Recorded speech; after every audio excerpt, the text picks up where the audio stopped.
আজকে আপনি নিরাপত্তা পাচ্ছেন না।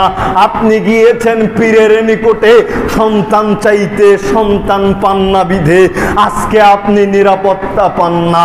দাদা হুজুরের নিকট থেকে পানি পরে নিয়ে আসেন, তাবিজ পরে নিয়ে আসেন।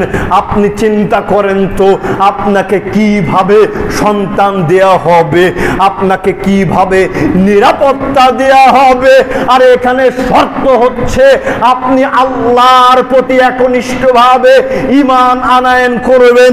যদি একনিষ্ঠভাবে ঈমান আনয়ন করতে পারেন তবে আল্লাহর জিম্মেদারিত্ব আপনার হেফাজত করা, আর যার জিম্মেদারিত্ব আল্লাহ সুবহানাহু ওয়া তাআলা নিয়ে নেবেন, গোটা পৃথিবীর মানুষ তার বিন্দু মাত্র ক্ষতি করতে পারবে না।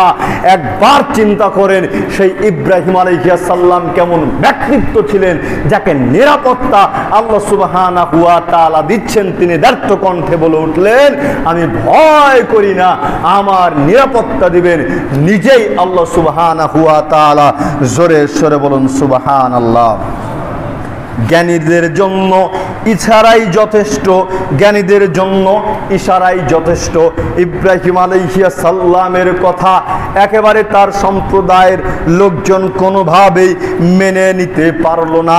তারা যেই কথাই বলে না কেন ইব্রাহিম আলাইহিস সালাম তাদের কথাকে যুক্তি দিয়ে তর্কের মাধ্যমে খণ্ডন করে চূর্ণ বিচূর্ণ করে দেন।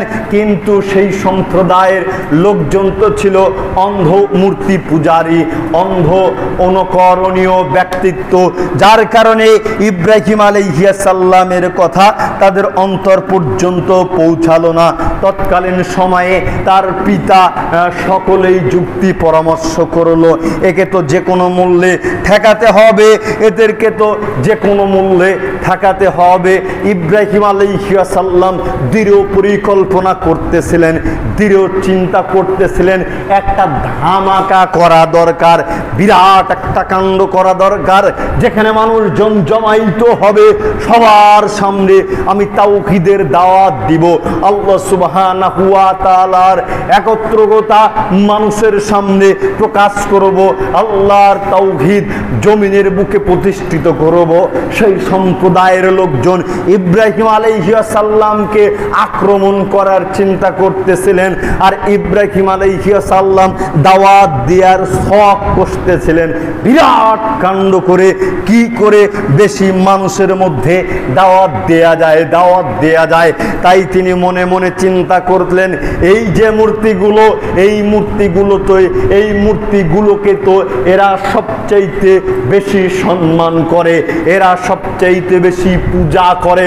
সুতরাং যদি এই মূর্তিগুলোকে আমি চূর্ণ বিচূর্ণ করে দিতে পারি তবে মানুষ জমাইত হবে, তবে আমি মানুষের সামনে তাওহীদের দাওয়াত দিতে পারবো। ওয়াতাল্লাহি লাআকিদান্না আসনামাকুম বাদা আন তুওয়াল্লু মুদবিরিন। তাই তো ইব্রাহিম আলাইহিস সালাম বলে উঠেছিলেন, তোমরা যখন কোনোখানে যাইবা, মুই যদি সময় পাই তবে তোমাদের মূর্তি একটাও রাখবো না, সবটা মূর্তিকে একেবারে চূর্ণ বিচূর্ণ করে দিব। সুবহানাল্লাহ। ফানাযারা নাযরাতান ফিন নুজুম।